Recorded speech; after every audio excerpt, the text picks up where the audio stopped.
React, Solid, and HTMX. This is an interesting blog post that I knew I had to talk about as soon as I saw it. It's a pretty good deep dive comparing React, Solid, and HTMX in terms of how they render and work and relate to the server. All things that we should concern ourselves with and think about more often. So let's do just that. React. How far can components go? It seems that not a single day passes without someone on Twitter wondering what RSCs are really about. I've made my own attempt at cracking it. He has a blog post. RSC is React Server plus Component, arguing that React Server components are best understood in the context of the new React architecture, not in isolation.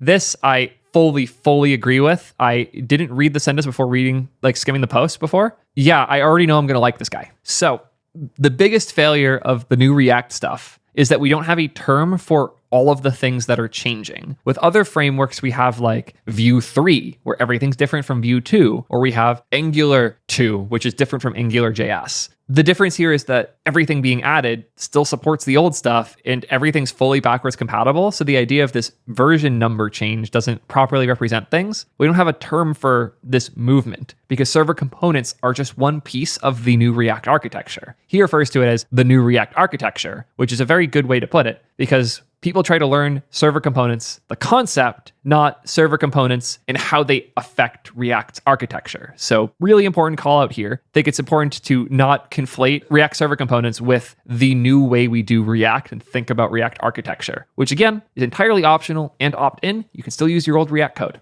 So let's see how he frames this because I'm already excited. What we have here is not some new magic kind of components, but a server-client architecture that speaks React on both ends and grants components, if placed on the server side, direct access to new computing environments and their resources. This is one of the best summaries of what server components actually are. Okay, already huge shout out to Boba Kang. Hopefully I pronounced your name correctly because this is phenomenal. After another month of closely following the RSC discourse, I still stand by it. And personally, I think React might be making mistakes by picking RSC as an umbrella term. I promise I didn't pre-read. I skimmed to make sure it was what I thought it was. I like this person a lot. Nonetheless, I appreciate the new React architecture as a unified model for UI development that brings both ends under a single coherent paradigm, a true one-app architecture. This is a significant departure from most JS-centric web frameworks, including those built on top of React, that provide various server-side features like server-side props in Next, as well as loader in Action in Remix, things like that. It's doubtless that these things are useful, but they fundamentally are external to the core UI application placed squarely on the client side. Speaking my language, so hard. When your mind is already separating server and client this strictly, where you have these specific points that are inputs and outputs to the server, the new model doesn't map to that because the new model is, as he said, a true one-app architecture combined with composability of all of these primitives. Instead of defining a loader that affects this URL, you define a function that your component calls wherever the component is. Yeah, I'm going to like this. In practice, the new React architecture isn't without pitfalls. Without careful planning, React components with access to server resources still suffer from the same waterfall issues, even though they're now hidden from the network tab on the browser DevTools. Unlocking this new architecture also comes at the cost of increased bundle size and server components support in tooling, which is still at an early stage. Mostly fair. One important point here is that waterfalls are fundamentally different when they happen on the server versus the client. Because when a waterfall happens on the client, you have to redo a bunch of things. Like you have to re-authenticate the user. You have to call an external server from the user's device. You have to process things with JavaScript. You have to do a lot of different things in order to make each of those waterfalled requests. Rather than on the server, where you've already authenticated the user, you can just do all of those things and stream the results. Server-side waterfalls are so much less bad that it's almost not worth talking about as much anymore. Previously, we ignored waterfalls, which caused a bunch of problems when they happen on client. Now it's a little more valuable for us to ignore, which is interesting that it's changed that much. You want to know more about waterfalls and why I think these things? I have 15 videos where I talk about it, so just search server components or data with my name and you'll find it on YouTube. That said, I believe these are more growing pains rather than critical deficiencies inherent to the new model. If React can successfully address these pain points via improved tooling and messaging, 2024 shall be the year where everything finally clicks for the mainstream audience. Vercel, can you hire this person? They understand this so well. As I noted in an earlier blog post, React versus the World, React has a proud history of challenging the contemporary norms and conventions of UI development, including the ones it helped to popularize, and winning over the world. Despite all the noise and confusion in the ongoing server component discourse, React appears confident that it can repeat the history again. Relax, it's React. I don't know if I've read this blog post. I am saving this for later for sure. I'm liking this a lot. Oh boy, now we're just going straight in. Solid. How far can primitives go? If anyone asked me, I'd say Solid won the JS front end in 2023. Not because it overtook React in usage, not even close, but because its ideas won. Saying Solid won the JS front end in 2023 is really funny to me because I opened 2023 with the T3 Awards, one of my most underappreciated things. We put a lot of work into this. Poor Mir spent so much time editing down this 4-hour stream into a 2-hour video and adding nice overlays and such. But the web framework of the year was, of course, Solid. I compared all of the different ones here, but the winner... Oh, I even polled chat to see if they could guess which one it would be. And they actually successfully guessed it. It was Solid. Which I think is pretty cool. At the time, Solid was really pushing these ideas, and Ryan Carniato in particular was becoming more and more involved in the greater web development discourse. And yeah, it was pretty clear to me that Solid's ideas were doing well. The Solid framework and community were going places no one had ever imagined before. And it felt important to call that out and give them a literal award at my awards show. No, we're not doing one this year. Some more fun things for the developer awards coming soon. Anyways, as the author was saying, pretty much every framework but React has implemented signals in some form. And even React adopted the language of reactivity to describe its optimizing compiler under development. This is the reactivity compiler React Forget blog post. But this begs a question. What's next for Solid? Will the success of fine-grained reactivity lead to the fall of Solid, which can no longer stand out from the crowd? Solid's answer is no. In 2024, Solid will reach 2.0 with a renewed reactivity implementation, as well as Solid Start, the official Solid web framework, which will reach 1.0. As I follow the ongoing development, it's getting clearer to me that I, like many others, have been missing the point of Solid. The point of Solid is not signals or fine-grained reactivity. That's more a happy accident. The real point is about the primitives over abstractions, explicit over implicit, and simplicity over ease of use. I take back what I said about Vercel. Ryan, you need to make sure this guy doesn't end up at Vercel, because you need him. Anyways, this is so well put. Specifically, the idea of simplicity over ease of use. This is something I didn't realize I fight constantly, but I absolutely fight constantly, where I'm always looking for simplicity, and people pretend these two things are the same, and they show me something that's easier, that is less simple. This is one of my favorite examples of what we're talking about here with simplicity versus ease of use. Svelte's solution here is objectively easier to use. Let count equal 0, and now if you want to change count, you set it to something else later on. React's solution is less easy to use because you're calling all of these other things, you're importing things, you're doing all this stuff. React's solution here, unintuitively, is actually quite a bit simpler, like significantly so. Because React's solution is using JavaScript as JavaScript. It's not adding new things on top, the same way Svelte is using a compiler to change this. So much so that Svelte actually went in this direction with their recent changes with runes. If you look at Svelte runes, you'll realize, oh, these are actually quite a bit more complex than the previous solution, because instead of let count equals 0, it's let count equals $state 0. This is less easy to use, but the result is simpler because it's not compile step generating these things in a Svelte file. It's actually using primitives that are reusable and composable across things. And as they said here, it doesn't even feel Svelte-like. But as they say here, the reality is that as applications grow in complexity, figuring out which values are reactive and which ones aren't can get tricky. And the heuristics only work for let declarations at the top level of a component, which can cause confusion. So even though the other way was easier to use, it becomes significantly less simple, especially as your code base gets bigger and you have more and more complex things. Ease of use makes it easier to do a snippet for a sample, but it doesn't help you solve hard problems over time. Simplicity might be harder to adopt, but it means these problems hurt you less over time, which is why there are so many big React code bases that are getting bigger every day, that are doing just fine, that are shipping major updates without issues, because React primitives, even though more complex to learn, end up being simpler at scale. So yeah, this blog post is giving me realizations, which is a really, really good sign. And the simplicity over ease of use point is a huge one here. This also fits with the primitives over abstractions and explicit over implicit. Doing these things explicitly makes things more sustainable. And that's how Solid remains a standout to the crowded JS framework space where others often seek to attract developers with easy to use abstractions that feel magical. I'm actually curious what he linked there for the feel magical. Good reference. Magical, not magic. There's a subtle line between something feeling magical and something feeling like magic. We want Svelte to feel magical. We want you to feel like a wizard when you're writing Svelte code. Historically, I think Svelte went too far into magic territory where it's not 100% clear why things work a certain way. And that's something we're rectifying with Svelte 5. Yeah, really good reference.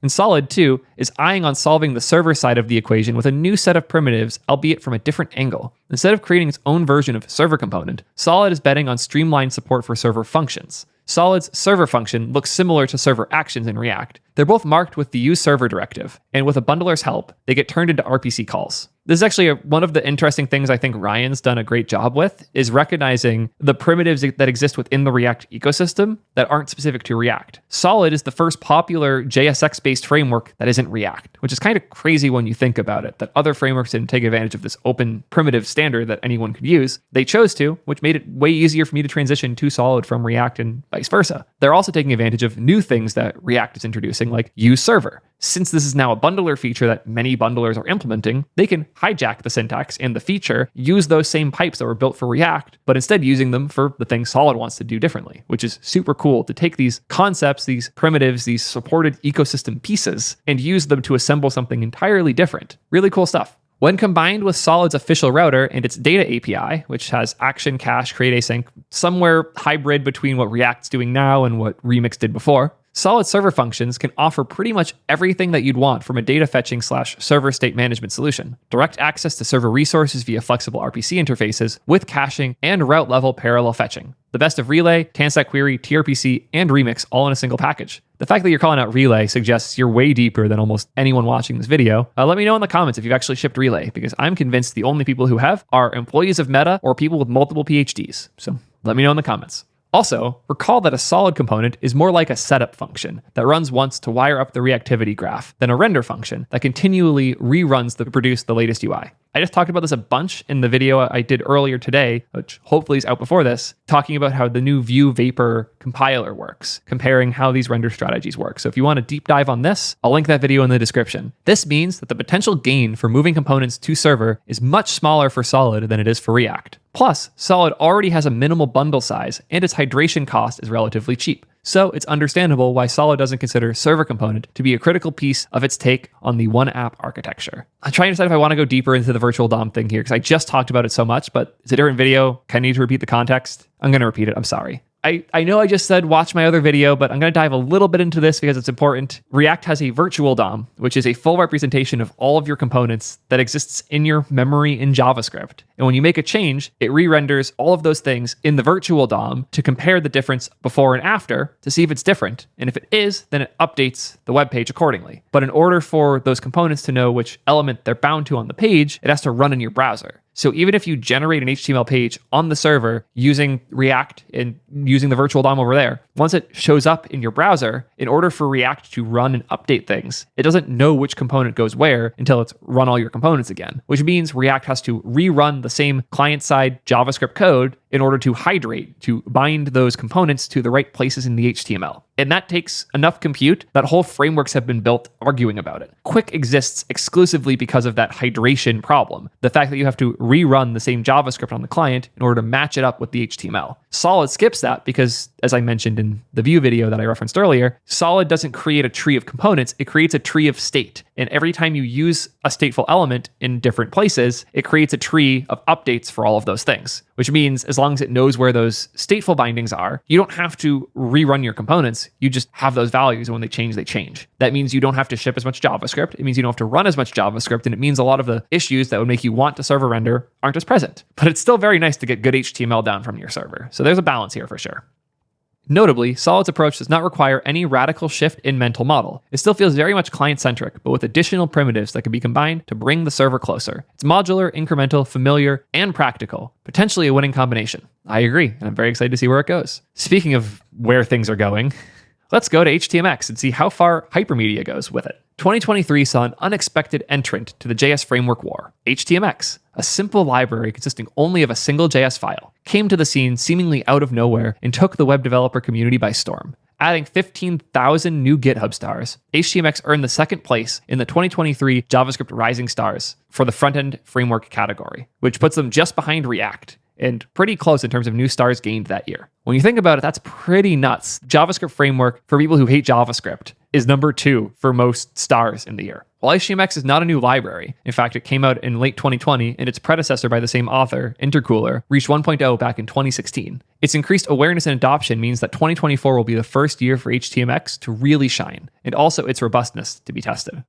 HTMX presents an approach that is fundamentally at odds with what has been the mainstream for over a decade. in this case, a single page application entirely controlled by a React-like JavaScript framework, directly manipulating DOM and exchanging data with mostly JSON APIs. Instead, HTMX extends HTML as hypermedia. With HTMX, we can encode sophisticated behaviors directly into HTML as attributes. This is the exact opposite of JSX, which is an XML-like syntax extension to JavaScript itself for templating purposes. It lets the JavaScript write the template rather than the HTML write the behaviors. Previously, in like the OG world of like the jQuery days, your HTML was your template and your JavaScript was your logic, your update layer. And you would start with some HTML that you wrote in an HTML file, and then the JavaScript would make changes as needed. JSX was, what if we just put the template in the HTML in the JS? HTMX is, what if we put the logic and the things that change in the HTML? An HTMX app is server-centric like the Web 1 days, but it's able to match most single-page apps in its ability to support advanced interactivity and modern UX, all with little to no client-side scripting.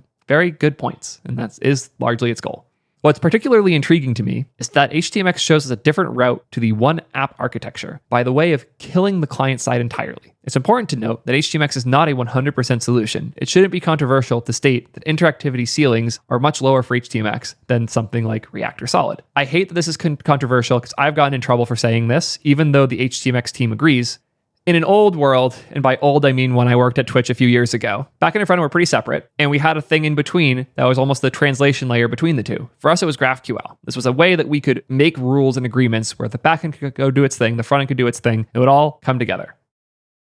Something that started to happen is we saw more and more React devs realizing that they could benefit from running some things on the server. Maybe they don't want to manage the whole database themselves, but they want to render their page on the server. Maybe they need an API endpoint quickly and they don't want to wait for the backend team to do it. Maybe they need to hit 3 different things at once you're authenticated and massage that into the right shape for the data. Maybe they just want to do everything quick. What Next.js enabled is for this line between the backend and the front end to be crossed by React. Previously, there was a hard wall between these things that you would bridge with another tool like GraphQL or even just JSON APIs. With Next.js, with Remix, with the stuff that we're talking about with Solid and Solid Start, with all these other tools and solutions, React now has the option to go towards the server some amount. This is great if you don't need to make a really complex backend. If you were building a Twitter clone, you don't need to reinvent the data layer. You don't need to do really powerful optimized things there. You can throw it on something like PlanetScale, attach it and hook it up via Vercel, serve it via Next, and you're good and done. Is it as optimal as somebody writing a quality Rust or Go backend that's auto-scaled with Kubernetes?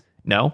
But it's pretty damn close. And it's good enough for a lot of developers that exist on this side that want to do enough on the other side. And they'll fill out the gaps with SaaSes like, as I just said, Vercel, PlanetScale, Clerk, Upstash, Axiom, all the things that I talk about, sponsored by, etc. here. The magic of Next and these new patterns is how much further we can get over the line here without having to call on a backend person or team to do that. Eventually, you might want to move off of these SaaSes and hire a backend dev or a team of backend devs to build this site for you, but you shouldn't have to hire a backend dev just to deploy your web app and have APIs.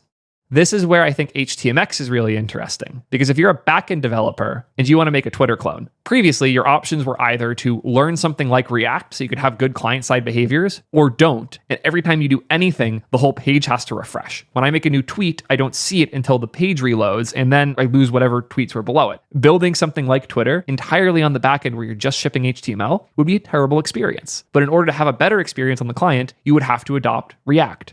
The same way in the past, in order to have a backend for your React code that fetch the right data, you would need Go or Node or any other set of technologies, as well as an API layer like GraphQL. Next lets you skip that if you don't need those details, you just need the capability. And with HTMX, you can do a lot more of the client-side stuff than you could previously. If you want to have a tweet show up right below it once you post it without having to reload the page, HTMX gives that to you. If you want to have a search field that you don't have to reload the whole page when you change the inputs, HTMX gives that to you. A lot of the core behaviors that previously required you to opt into a JavaScript framework no longer do. If you want to build a heavy canvas app or 3D rendering or a super interactive UI or Figma, HTMX is not going to help you at all. The same way if I wanted to build a distributed system, Next isn't going to help me at all. But if I'm not trying to build a distributed system, I'm trying to build a web app, Next means I can skip the backend team. If I'm not trying to build Figma, I'm trying to build Twitter, HTMX lets me skip the front end team. That's the value of HTMX. It's not that it can do everything React can do. It's that if I only need to do this part of what React can do, I don't need to use React anymore. And that's a huge win. But part of this win is acknowledging the chunk here of things HTMX cannot and will not help with, because HTMX does not do this area. It cannot do this area, and it's not interested in doing this area, and it shouldn't be. The same way that Next shouldn't be interested in competing with Kubernetes.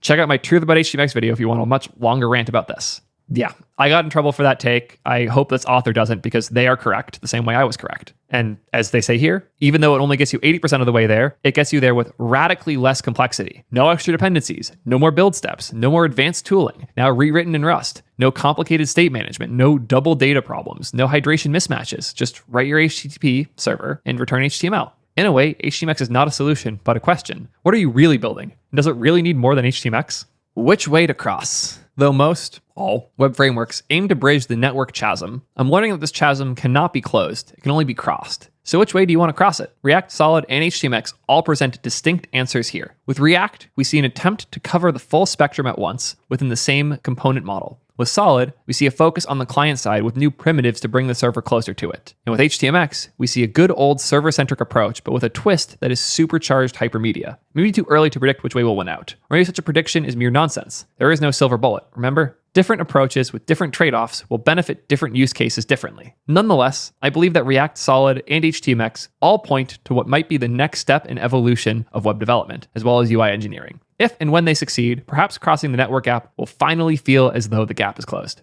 I love this framing too, because for me, TRPC both got me to start thinking more about this gap and also bridging it and getting excited about these new solutions. Even Solid, with the original server $ syntax, which ended up becoming Bling, was largely inspired by TRPC. But this idea of, if you're writing JavaScript and TypeScript on the back end and the front end, why is this gap so unintuitive to cross? It's incredible to see not just innovation around the tooling for bridging this gap, but new framings and articles like this, which I would argue this article is just as important as any of the individual tools and technologies we talked about here. Helping frame these things so people can better understand them is incredibly valuable. And I really, really, really want to shout out this author, because this post was awesome. Huge shout out to Boba Kang. That was dope. Love the HTMX joke in the bio. Give him a follow. He's at 200 right now. I want to see him over 2,000. Because of this video, because this post is actually one of the best I've read ever, especially for a video.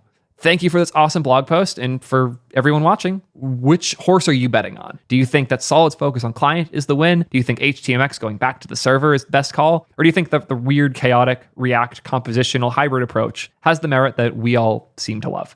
Let me know in the comments, and I'll see you guys next time. Peace, nerds.